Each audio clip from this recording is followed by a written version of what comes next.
ಇವತ್ತಿನ ಒಂದು ಕಾರ್ಯಕ್ರಮದಲ್ಲಿ ವೇದಿಕೆ ಮೇಲೆ ಆಶೀರ್ವಾಗಿರ್ತಕ್ಕಂಥ ನಮ್ಮ ನಿಮ್ಮೆಲ್ಲರ ನೆಚ್ಚಿನ ನಿವೃತ್ತ ಪ್ರಾಚಾರ್ಯರಾದ ಎಸ್.ಎಂ. ಕೋಲೂರ್ ಅವರೇ ಹಾಗೂ ವೇದಿಕೆ ಮೇಲೆ ಇರ್ತಕ್ಕಂಥ ಎಲ್ಲ ನಮ್ಮ ಕಾಲೇಜಿನ ಏನು ಉಪನಿರ್ದೇಶಕರಾಗಿ ನಿವೃತ್ತಿ ಹೊಂದಿದ್ದಾರೆ ಪೂಜಾರಿ ಸರ್ ಇರ್ಬೋದು, ಭಗವಾನ್ ಸರ್ ಆದಿಯಾಗಿ ಎಲ್ಲ ನನ್ನ ಪ್ರೌಢಶಾಲೆಯ ಗುರುಮಾತೆಯರ ಬಳಗದವರು ಮತ್ತು ಪ್ರಾಥಮಿಕ ಶಾಲೆಯ ಗುರುಗಳು ಗುರುಮಾತೆಯರು ಮತ್ತು ಈ ಒಂದು ವೇದಿಕೆಯ ಮುಂಭಾಗದಲ್ಲಿ ಆಶೀರ್ವಾಗಿರ್ತಕ್ಕಂಥ ಎಲ್ಲ ನನ್ನ ಪ್ರೀತಿಯ ವಿದ್ಯಾರ್ಥಿನಿಯರಿಗೆ ನಾನು ಒಂದು ಅರ್ಧ ಗಂಟೆ ಮಾತಾಡಬೇಕು ಅಂದ್ಕೊಂಡಿದ್ದೆ.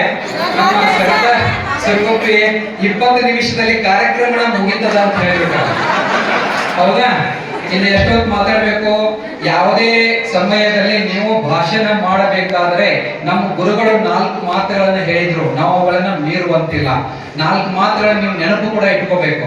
ಒಬ್ಬ ಉತ್ತಮ ಉಪನ್ಯಾಸಕವನ್ನ ಮಾಡುತ್ತಿದ್ದರೆ, ಒಬ್ಬ ಉತ್ತಮ ಭಾಷಣಕಾರನಾಗಿದ್ದರೆ 4 ಪ್ರಜ್ಞೆಗಳನ್ನ ನೆನಪಿನಲ್ಲಿ ಇಟ್ಟುಕೊಳ್ಳಬೇಕು. 1 ಸಮಯ ಪ್ರಜ್ಞೆ, ಕೊಟ್ಟಿರುವ ನಿಗದಿತ ಸಮಯದಲ್ಲಿ ನಿನ್ನ ಭಾಷಣ ಮುಗಿಯಬೇಕು. 2 ಶ್ರೋತೃ ಪ್ರಜ್ಞೆ, ನಿನ್ನ ಮುಂದುಗಡೆ ಇರುವ ಶ್ರೋತೃಗಳು ನಿನ್ನ ಭಾಷಣವನ್ನು ಆಸಕ್ತಿಯಿಂದ ಕೇಳುತ್ತಿದ್ದಾರೆಯೇ ಅಂತ ಪ್ರಶ್ನೆ ಮಾಡಬೇಕು. ಹೌದು ಎಂದಾದಲ್ಲಿ ಮುಂದುವರಿಸು, ಇಲ್ಲವೆಂದಾದಲ್ಲಿ ಮೈಕಲ್ಲಿ ಇಟ್ಟು ಮನೆಗೆ ಹೋಗಬಹುದು. 3ನೇ ಪ್ರಜ್ಞೆ ವಿಷಯ ಪ್ರಜ್ಞೆ, ಯಾವ ವಿಷಯದ ಬಗ್ಗೆ ಮಾತನಾಡುತ್ತಿದ್ದೆ ಎಂಬುದು ನಿನಗೆ ಗಮನದಲ್ಲಿ ಇರಲಿ. 4ನೇ ಪ್ರಜ್ಞೆ ಹಾಸ್ಯ ಪ್ರಜ್ಞೆ, ಬಹಳ ಇಂಪಾರ್ಟೆಂಟ್. ನಿನ್ನ ಭಾಷಣದಲ್ಲಿ ಹಾಸ್ಯವಿರದಿದ್ದರೆ ನಿನ್ನ ಭಾಷಣವು ನೀರಸವಾಗುತ್ತದೆ, ಪ್ರೇಕ್ಷಕರು ನಿದ್ದೆಯನ್ನು ಮಾಡುತ್ತಾರೆ ಅಂತ ನಮ್ಮ ಸರ್ ನನಗೆ ಹೇಳಿದ್ರಿ. ಅದಕ್ಕೆ ಈಗ ನನಗೆ ಸಮಯದ ಅರಿವಲ್ಲ. ಕೋಲೂರು ಸರ್ ನನಗೆ ಹೇಳಿದ್ರ, ಸರ್ ನಾನು ಅಧ್ಯಕ್ಷರ ಭಾಷಣ ಬ್ಯಾಡ್ರಿ ಟೈಮ್ ಆಗಿದ್ದೆ ಅಂತಂದ್ರ, ಇನ್ನು ಅದನ್ನೆಲ್ಲವನ್ನು ಮೀರಿ ಮಾತನಾಡುವುದು ಅಷ್ಟು ಉಚಿತವಲ್ಲ. ಆದಾಗ್ಯೂ ಕೂಡ ಕೋಲೂರು ಸರ್ ಹುನ್ನೂರು ಪ್ರೌಢಶಾಲೆಯಲ್ಲಿ ಪದವಿ ಪೂರ್ವ ಕಾಲೇಜಿನಲ್ಲಿ ಪ್ರಾಚಾರ್ಯರಾಗಿದ್ದಾಗ ಅದು ಒಂದು ಹುನ್ನೂರು ಸಂಸ್ಥೆಯ ಸುವರ್ಣ ಯುಗವೆಂದೇ ಹೇಳಬೇಕು. ಅದು ಸುವರ್ಣಾಕ್ಷರಗಳಿಂದ ಬರೆದಿರತಕ್ಕಂಥ ಅವಿಸ್ಮರಣೀಯ ದಿನ. ನಾವೆಲ್ಲರೂ ಇಲ್ಲಿ ಇದ್ದವರ ಕೋಲೂರು ಸರ್ನ ನೆನೆಸ್ತೇವೆ. ಅಷ್ಟು ಲಾಲ್ ಬಹದ್ದೂರ್ ಶಾಸ್ತ್ರಿ ಅವರಂತೆ ಅತ್ಯಂತ ಸರಳ ಜೀವನವನ್ನ ನಡೆಸಿ ನಮಗೆಲ್ಲ ಆದರ್ಶಪ್ರಾಯರಾಗಿದೆ. ನಾನಿವತ್ತು ರಾಜ್ಯ ಪ್ರಶಸ್ತಿ ತಗೊಂಡಿದ್ರೆ ನಾನು ಹೆಮ್ಮೆಯಿಂದ ಹೇಳ್ತೀನಿ, ಹುನ್ನೂರು ಪ್ರೌಢಶಾಲೆಯಲ್ಲಿ ಇದ್ದಾಗ ಅವ್ರ ಕೈಯಲ್ಲಿ ಕೆಲಸ ಮಾಡುವಾಗ ನಾನು ಏನು ಸಾಧನೆಗಳನ್ನು ಮಾಡಿದ್ನ ಆ ಸಾಧನೆಗಳೇ ನನಗೆ ಇವತ್ತು ರಾಜ್ಯ ಪ್ರಶಸ್ತಿಯನ್ನು ತಂದುಕೊಡಲಿಕ್ಕೆ ಸಾಧ್ಯ ಆಗಿದೆ. ಅಂತ ಅವಕಾಶ ಮುಂದೆ ಎಲ್ಲಿ ಸಿಗುದಿಲ್ರಿ. ಇನ್ನ 2ನೇದಾಗಿ ನಾವೊಂದು 2-3 ಅಷ್ಟ ಮಾತುಗಳನ್ನು ಹೇಳ್ಬೇಕಂತ ಮಾಡೀನಿ. 2ನೇದಾಗಿ ಇಲ್ಲಿ ಹುನ್ನೂರು ಊರಲ್ಲಿ ಪ್ರಭಾತ್ಗೆ ಹೋಗಿದ್ರು. ನಾನು ನಮ್ಮ ಸ್ನೇಹಿತರು ಮಾಣೇಶ್ ಅವರು ಬರ್ತಾ ಅಂದ್ರು, ನಾನು ಅವ್ರಿಗೆ ಬೆಟ್ಟ ಇಲ್ಲಕ್ಕೆ ಒಂದು ಕೆಲಸ ಇತ್ತು ಮಾಡ್ಕೊಂಡು ಬಂದಿವಿ. ಅಲ್ಲಿ ಹುನ್ನೂರು ಊರಲ್ಲಿ ಹೋದಾಗ ನಿಮ್ದು ಏನು ಜಾಥಾ ಮುಗಿತಲ್ಲ ಊರೊಳಗ, ಪಂಚಾಯತಿವರೆಗೆ, ಪಂಚಾಯತಿಯಿಂದ ಪ್ರಾಥಮಿಕ ಶಾಲೆಯಿಂದ ಊರಲ್ಲಿ ಹೋಗಿತ್ತಲ್ಲ, ಮೇಲೆ ಮನೆ ಮೇಲ್ಗಡೆ ನಿಂತ್ಕೊಂಡು ನಮ್ಮ ಪ್ರೌಢಶಾಲೆಯಲ್ಲಿ ಕಲಿತಿರೋ ವಿದ್ಯಾರ್ಥಿಗಳೇ ಅವರೆಲ್ಲ ನಿಮ್ಮನ್ನ ನಿರೀಕ್ಷೆ ಮಾಡ್ತಾ ಇದ್ರು, ನೋಡ್ತಾ ಇದ್ರು. ನಾನು ಅವ್ರನ್ನ ನೋಡ್ತಾ ಇದ್ದೆ. ಅವ್ರು ಯಾಕೆ ನೋಡ್ತಿದ್ರು ಅಂದ್ರು, ಅವರು ಒಂದಿಷ್ಟು ಬ್ಯಾಚ್ ಇದ್ದು ಕಾರ್ಯಕ್ರಮ ಮಾಡೋದು ಉಳಿದವರೇ. ಅವರು ಇವ್ರು ಹೇಗೆ ಮಾಡಕತ್ತಾರ, ನಾವು ಏನ್ ಡಿಫರೆಂಟ್ ಆಗಿ ಮಾಡ್ಬೇಕು ಅಂತ ಹೇಳಿ ಅವ್ರು ಯೋಚನೆ ಮಾಡ್ತಿದ್ರು. ನನಗೆ ಅಲ್ಲೆಲ್ಲೇ ಸ್ವಲ್ಪ ನಮ್ಮ ಹಳೆ ವಿದ್ಯಾರ್ಥಿಗಳ ಭೇಟಿ ಆದ್ರು, ಬಹಳ ಖುಷಿ ಅನಿಸ್ತು. ಈ ಕಾರ್ಯಕ್ರಮ ಮಾಡ್ಬೇಕಾದ್ರೂ ಎಷ್ಟು ದಿವಸದ ಪರಿಶ್ರಮ ಅದು ನಿಮಗೆ ಗೊತ್ತು. ಸುಮಾರು 3-4 ವರ್ಷಗಳ ಪರಿಶ್ರಮ ಅದ. ಇತ್ತೀಚೆಗೆ 3 ತಿಂಗಳ ಪರಿಶ್ರಮ ಬರೋಣ ಏನಾಯ್ತದೋ ಬಹಳಷ್ಟು ಆಸಕ್ತಿಯಿಂದ ಮಾಡ್ಕೊಂತ ಬಂದ್ರಿ. ಇವತ್ತ ಯಾವುದೇ ಒಬ್ಬ ಶಿಷ್ಯ, ಯಾವುದೇ ಒಬ್ಬ ಗುರು ಯಾವಾಗ ಸಂತೃಪ್ತ ಆಗ್ತಾನಂತಂದ್ರ ನಿಮ್ಮಂಥ ವಿದ್ಯಾರ್ಥಿಗಳನ್ನ ಪಡೆದೇ ನಾವೇ ಧನ್ಯರು. ನೀವು ಇಂತಹ ಗುರುಗಳನ್ನ ಪಡೆದ ನೀವೇ ಧನ್ಯರು. ಅಲ್ಲಿ ಸ್ವರ್ಗದಲ್ಲಿ ಕುತ್ಕೊಂಡ ಹಳ್ಯಾಸರ ಆಗ್ಲಿಕ್ಕೆ ನಮ್ಮ ವಿದ್ಯಾರ್ಥಿಗಳ ವೈಭವ ನೋಡ್ರಿ. ನನಗೆ ಭಾಗ್ಯ ಇಲ್ಲ, ನನ್ನನ್ನ ಪ್ರತಿ ಸಾರಿ ವಿದ್ಯಾರ್ಥಿಗಳು ನೆನಪಿಸುವುದರೊಂದಿಗೆ ನೋಡ್ರಿ ಅವ್ರ ಭಾವಚಿತ್ರ ತೆಗೆದವರು. ಆರ್ಟ್ ಕೈಲಿಂದ ಬಿಡಿಸಿದ, ಅದು ಯಾವುದು ಕಂಪ್ಯೂಟರ್ ಒಳಗ AI ಮಾಡಿದ ಚಿತ್ರವಲ್ಲ, ಕೈಲಿಂದ ಕುತ್ಕೊಂಡು ನಮ್ಮ ಪ್ರವೀಣ್ ಕಕ್ಮರಿ ಮತ್ತು ಅವರು ರಾಠೋಡ್ ಸರ್ ಅಂತೇಳಿ ಡ್ರಾಯಿಂಗ್ ಕಾಲೇಜ್ ಅದ, ಅಲ್ಲಿ ಹೋಗಿ ಅವ್ರದೊಂದು ಭಾವಚಿತ್ರವನ್ನ ರೆಡಿ ಮಾಡ್ಕೊಂಡು ಬಂದ ಇವತ್ತ ಅವ್ರ ಬಗ್ಗೆ ಒಂದು ನಮನ ಸಲ್ಲಿಸುವುದಲ್ಲ. ಅದು ಕೋಟಿ ರೂಪಾಯಿ ಕೂಡ ಏನು ಹೊಂದಾಣಿಕೆ ಮಾಡಲಿಕ್ಕೆ ಸಾಧ್ಯವಿಲ್ಲ. ಅಂತಹ ಒಂದು ಸಂಸ್ಕಾರ ನಮ್ಮ ಹುಣ್ಣೂರಿನ ಪ್ರೌಢಶಾಲೆಯಲ್ಲಿ ಪ್ರಾರಂಭ ಆಯಿತು. ಇವಾಗ ನನಗೆ ಸರಿಸುಮಾರು 10 ಏನು ಸ್ನೇಹ ವಾರ್ಷಿಕ ಸ್ನೇಹ ಇಂತಹ ಸಮ್ಮೇಳನಗಳ ಆಗ್ಯಾವ. ಒಂದೊಂದು ಸಮ್ಮೇಳನದಲ್ಲಿ ಭಾಗವಹಿಸಿದಾಗಲೂ ಕೂಡ ನನಗೊಬ್ಬ ವೈಯಕ್ತಿಕವಾಗಿ 10 ವರ್ಷ ನಂದು ಆಯುಷ್ಯ ಹೆಚ್ಚಾಗ್ಯದ. ನೀವು ನಂಬ್ತಿರಲ್ಲ, ನಾನು ಗೊತ್ತಿಲ್ಲ. ಅಂದ್ರೆ ಟೋಟಲ್ 10 ಕಾರ್ಯಕ್ರಮ ಆಗ್ಯಾವ ಅಂದ್ರೆ ಅವು 10 100 ಅದು 100 ವರ್ಷ. ನಾನು ಸರಾಸರಿ ಒಂದು 100 ವರ್ಷ ಬದುಕ್ತೀನಿ ಅಂದ್ರೆ ನನಗೆ ಆಯುಷ್ಯ ಎಷ್ಟು ಹೇಳ್ರಿ? 200 ವರ್ಷ. ಗುರುಗಳ ಆಯುಷ್ಯ ಕೂಡ ಹೆಚ್ಚಾಗಿದೆ. ನಾವು ಕೊಟ್ಟಿರೋ ಫೋಟೋ ಕೊಟ್ಟಿರೋ ಇವ್ರನ್ನೆಲ್ಲ ಮನೆ ಒಳಗೆ ಇಟ್ಕೊಂಡ ದಿವಸ ಅದನ್ನ ಹೋಗಾಗ ಬರಾಗ ನೋಡ್ತೀವಲ್ರಿ, ಆ ಖುಷಿಗೆ ಬೆಲೆನೇ ಕಟ್ಟಲಿಕ್ಕೆ ಆಗುದಿಲ್ಲ. ಆ ಖುಷಿಗೆ ಬೆಲೆನೇ ಕಟ್ಟಲಿಕ್ಕೆ ಆಗುದಿಲ್ಲ. ಅಂತಹ ಒಂದು ಸಂಸ್ಕಾರವನ್ನ ನೀವು ಬರೇ ಸಿಲೆಬಸ್ ಅಷ್ಟ ಇಲ್ಲ, ಇಲ್ಲಿ ಇರ್ತಕ್ಕಂಥ ಎಲ್ಲಾ ಗುರುಗಳು ಗುರುಮಾತೆಯರು ನಿಮಗೆ ಬರೇ ಪಠ್ಯಕ್ರಮ ಅಷ್ಟ ಮುಗಿಸಿಲ್ಲ, ನಿಮಗೆ ಜೀವನದ ಮಾರ್ಗವನ್ನ ತೋರ್ಸ್ಯಾರ. ಡಾಕ್ಟರ್ ರಾಧಾಕೃಷ್ಣನ್ ಅವರು ಒಂದ್ ಕಡೆ ಹೇಳ್ತಾರೆ, the education is way of life ಅಂತ. ಯಾವಾಗ ಯಾರು ಶಿಕ್ಷಕರು ನಿಮಗೆ ಜೀವನದ ಮಾರ್ಗವನ್ನ ತೋರಿಸ್ತಾರೋ ಅವರನ್ನ ನಾವು ಎಂದಿಗೂ ಜೀವನ ಪರ್ಯಂತ ನೆನಪಿನಲ್ಲಿ ಇಟ್ಟುಕೊಳ್ಳುತ್ತೇವೆ. ನಿಜವಾಗ್ಲೂ ನಾವು ಧನ್ಯರು ಇವತ್ತಿನ ದಿವಸ. ಇನ್ನ ಕೊನೆಯದಾಗಿ ಒಂದೇ ಒಂದು ಸಮಯ ಆಗಿದೆ.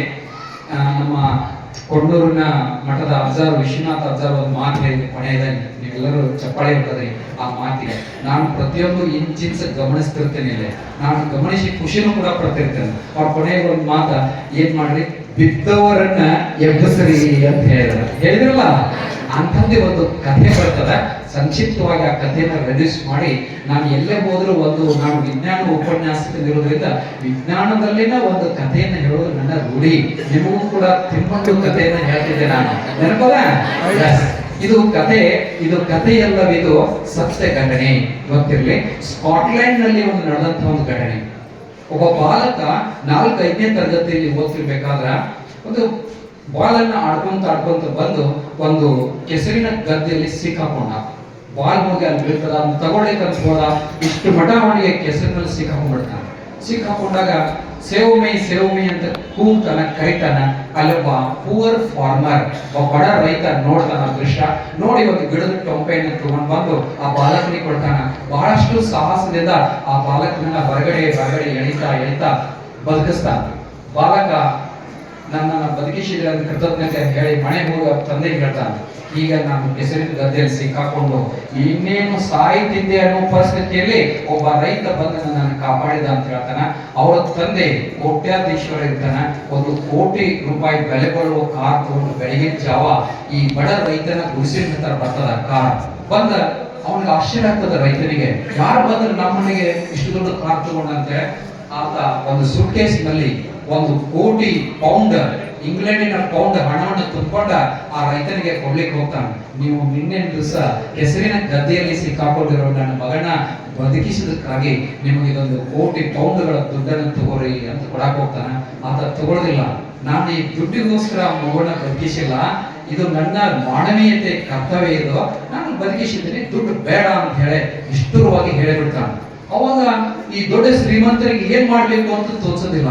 ಅವಾಗ ಆ ರೈತನ ಮಗ ಹರಿದ ಬಟ್ಟೆಯನ್ನು ಹಾಕೊಂಡು ಅಲ್ಲೇ ಹೊರಗಡೆ ಬರ್ತದ. ಇವನು ಯಾರು ಅಂತ ಕೇಳ್ತಾನ. ಶ್ರೀಮಂತ ನನ್ನ ಮಗ ಅಂತ ಹೇಳ್ತಾನೆ.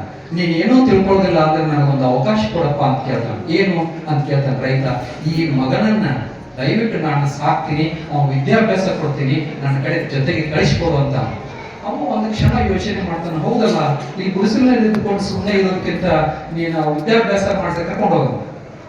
ಸ್ವಸಂತೋಷದಿಂದ ಆ ಮಗುವನ್ನ ಕಳಿಸ್ಕೊಡ್ತಾನ. ಆ ಮಗುಗೆ ಎಲ್ಲಾ ಅಧ್ಯಯನ ಮಾಡ್ಲಿಕ್ಕೆ ಎಲ್ಲಾ ಸಹಾಯವನ್ನು ಮಾಡ್ತಾನ. ಸಹಾಯವನ್ನು ಮಾಡಿದ ನಂತರ ಮುಂದೊಂದು ದಿವಸ ಆ ಮಗ, ಯಾರು ಬಡ ರೈತನ ಮಗ, ಸೇಂಟ್ ಜಾನ್ಸ್ ಮೆಡಿಕಲ್ ಕಾಲೇಜ್ ಲಂಡನ್ನಲ್ಲಿ ಅತ್ಯುನ್ನತವಾದಂತಹ ವೈದ್ಯರಾಗಿ ಹೊರಹೋಗ್ತಾನ. ಮುಂದೆ ಈ ಶ್ರೀಮಂತ ಇದ್ದಲ್ಲ, ಈ ಶ್ರೀಮಂತನ ಮಗ ನಿಮೋನಿಯಾ ರೋಗಕ್ಕೆ ತುತ್ತಾಗ್ತಾನೆ. ನಿಮೋನಿಯಾ ರೋಗಕ್ಕೆ ತುತ್ತಾಗಿ ಎಲ್ಲಾ ಹಾಸ್ಪಿಟಲ್ಗಳಲ್ಲಿ ತೋರಿಸಿ ಕೊನೆಗೆ ಸೇಂಟ್ ಜಾನ್ಸ್ ವೈದ್ಯಕೀಯ ಆಸ್ಪತ್ರೆಗೆ ಅಡ್ಮಿಟ್ ಆಗಿರ್ತಾನೆ. ಅಲ್ಲೆಲ್ಲ ವೈದ್ಯರು ಹೇಳ್ತಾರೆ, ಎಲ್ಲ ಡೆಡ್ ಸೆಲ್ಸ್ ಡೆಡ್ ಆಗ್ತಾ ಬಂದವ, ಇನ್ನೊಂದು 6 ಗಂಟೆ ಈ ಮಗು ಬದುಕ್ತದ, ಈ ಮಗು ಬದುಕಕ್ಕೆ ಮುಂದೆ ಸಾಧ್ಯ ಇಲ್ಲ, ಸಾಯ್ತದ ಅಂತ ಹೇಳ್ತಾರೆ. ಇದು ಸುದ್ದಿ ಆ ಬಡ ವಿದ್ಯಾರ್ಥಿ ಅದೇನು ಮಾಡಿಲ್ಲ, ಅವನೇ ಮುಗ್ತದ. ಒಂದು ಪೇಷಂಟ್ ಬಂದಂತ ತೀವ್ರ ಕಾಯಿಲೆದ, ಸಾಯು ಪರಿಸ್ಥಿತಿ ಒಳಗದ, ನೋಡೋಣ ಅಂತ ಹೇಳಿ ಅವ್ನ್ ಕರ್ಕೊಂಡ್ ಬರ್ತಾರ. ಅವ್ನ್ ಬಂದ ತಕ್ಷಣ ಪಲ್ಸ್ ರೇಟ್ ಅದನ್ನ ನೋಡ್ತಾನ. ನೋಡಿ, ಇದು ನಾನು ಕಂಡು ಹಿಡಿದಿರುವ ಒಂದು ಇಂಜೆಕ್ಷನ್ ಅನ್ನು ಕೊಟ್ರೆ ಈ ಪೇಷಂಟ್ ಏನಾಗ್ತದ ಅಂತ ಹೇಳಿ ಜಗತ್ತಿನ ಮೊಟ್ಟ ಮೊದಲನೆಯ ಚುಚ್ಚುಮದ್ದು ಪೆನ್ಸಿಲಿನ್ ಚುಚ್ಚುಮದ್ದನ್ನ ಕೊಡ್ತಾನ. ಅವಾಗ ಆ ಮಗು 3-4 ತಾಸಿನಲ್ಲಿ ಚೇತರಿಸ್ಕೊಂಡು ಆರಾಮಾಗ್ತದ. ಆರಾಮಾದಾಗ ಆ ಶ್ರೀಮಂತ ವ್ಯಕ್ತಿ ಬಂದು ಕೇಳ್ತಾನ, ಯಾರು ಈತನ ಇಂಜೆಕ್ಷನ್ ಕೊಟ್ಟದ್ದು ಅಂತ ಕೇಳ್ತಾನ. ತೋರಿಸ್ತಾನ ಅವನ ಕಡೆ ಕೈ ಮಾಡಿ. ಆ ಡಾಕ್ಟರ್ ಇಂಜೆಕ್ಷನ್ ಕೊಟ್ಟಿದ್ಲ, ಬಂದು ಅವನಿಗೆ ಸಾಷ್ಟಾಂಗ ನಮಸ್ಕಾರವನ್ನು ಹಾಕ್ತಾನ ಶ್ರೀಮಂತ ವ್ಯಕ್ತಿಗೆ. ಯಾರು ಕೊಂಡೇನು ಅಂತ ಕೇಳ್ತಾನ. ಸರ್, ನಾನು ಅಲೆಕ್ಸಾಂಡರ್ ಫ್ಲೆಮಿಂಗ್, ಜಗತ್ತಿನ ಫಸ್ಟ್ ವರ್ಲ್ಡ್ ಆಂಟಿಬಯೋಟಿಕ್ ಯಾವ ಪೆನ್ಸಿಲಿಯಂ ನೋಟೇಟಮ್ ಎಂಬ ಶಿಲೀಂಧ್ರದಿಂದ ಕಂಡು ಹಿಡಿದಂತ ಚುಚ್ಚುಮದ್ದು. 1928ರಲ್ಲಿ ಚುಚ್ಚುಮದ್ದನ್ನು ಕಂಡು ಹಿಡಿತಾನ. 1945ರಲ್ಲಿ ಜಗತ್ತಿನ ಅತ್ಯುನ್ನತ ಪ್ರಶಸ್ತಿ ನೊಬೆಲ್ ಪ್ರಶಸ್ತಿ ಆತನಿಗೆ ಸಿಗ್ತದ. ಆ ಶ್ರೀಮಂತ ವ್ಯಕ್ತಿ ಯಾರು ಗೊತ್ತೇ? ಅವನೇ ವಿನ್ಸೆಂಟ್ ಚರ್ಚಿಲ್, ಇಂಗ್ಲೆಂಡಿನ 2 ಬಾರಿ ಪ್ರಧಾನಮಂತ್ರಿ ಆದಂತ ವ್ಯಕ್ತಿ. ಅವನ ಮಗನೇ ರೋಗಕ್ಕೆ ತುತ್ತಾಗಿರುವ ವ್ಯಕ್ತಿ. ನೋಡ್ರಿ, ನಾವು ಒಂದು ಸಾರಿ ಒಬ್ಬ ವ್ಯಕ್ತಿಗೆ ಸಹಾಯ ಮಾಡಿದ್ವು ಅಂದ್ರ ಅವನ ಸಹಾಯ ಭಗವಂತ ನೀವು ಕರೆದಾಗ ಬರ್ತಾನ. ಬಸವಣ್ಣವರು ವಚನದಲ್ಲಿ ಹೇಳ್ತಾರೆ, ಏನ್ ಹೇಳ್ತಾರೆ ನೋಡ್ರಿ, ನಂಬದೆ ನೆಚ್ಚದೆ ಬರಿದೇ ಕರೆವರ, ನಂಬಲರಿಯರಿ ಲೋಕದ ಮೊಣಿಜರು, ನಂಬಿ ಕರೆದಡೆ ಓ ಎನ್ನನೇ ಶಿವನು. ನೀವು ಶಿವನನ್ನ ನಂಬಿ ಕರೆದದೇ ಆದ್ರೆ ಅವ ಯಾವ ರೂಪಗಳು ಬರ್ತಾನೋ ಗೊತ್ತಿಲ್ಲ. ನಿಮ್ ಸ್ನೇಹಿತರು ಕೂಡ ಹಾಗೆ ಇಲ್ಲಿ. ನೀವು ಯಾರೇ ಕಷ್ಟದಲ್ಲಿ ಇದ್ರಿ ಅಂತಂದ್ರೆ ನೀವು ಸುಮ್ಮನೆ ಒಂದು ಗ್ರೂಪ್ ಒಳಗೆ ಮೆಸೇಜ್ ಹಾಕಿದ್ರೆ ಸಾಕು, ಎಲ್ಲರೂ 150 ಜನ ಬಂದ ನಿಮ್ಮ ಜೊತೆಗೆ ನಿಲ್ತಾರೆ ಅಂತಂದ್ರೆ ಇದು ಸಾಮಾನ್ಯ ಕೆಲಸ ಅಲ್ಲ. ನೀವೆಲ್ಲರೂ ಶಾಂತ ರೀತಿಯಿಂದ ಕುಳಿತದ್ದನ್ನು ನೋಡಿದ್ರೆ ನನಗೆ ಇನ್ನೊಂದಿಷ್ಟು ಹೇಳಬೇಕು ಅಂತ ಅನಿಸ್ತದ. ಆದ್ರೆ ಡಾಕ್ಟರ್ ರಾಜ್ಕುಮಾರ್ ಅವರು ಒಂದು ಡೈಲಾಗ್ ಗಳನ್ನ ಹೇಳ್ಯಾರ. ಏನಂತ ಹೇಳ್ಯಾರ? ಇದು ಹೇಳುವುದಕ್ಕೂ ಕೇಳುವುದಕ್ಕೂ. ಆದ್ದರಿಂದ ನಾನು ಮಾತನ್ನ ಮುಗಿಸ್ತೀನಿ. ಜೈ ಹಿಂದ್, ಜೈ ಕರ್ನಾಟಕ. ವಿಜ್ಞಾನ ಶಿಕ್ಷಕರಾದಂತಹ Gavimath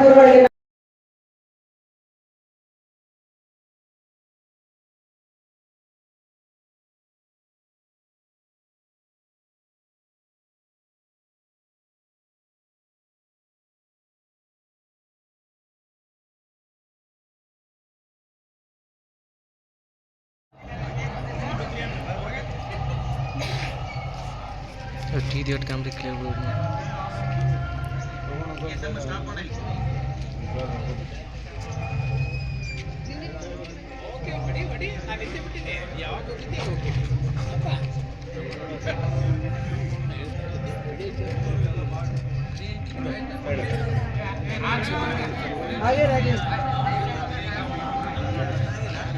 Ready? Last one. Venki, last one. All the best ಹೋಗ್ತಾರೆ ಫುಲ್ ಜೋರಾಗ. ರೆಡಿ ಮಾತಾಡ್ಬೇಡ್ರಿ. ರೆಡಿ 1 2 3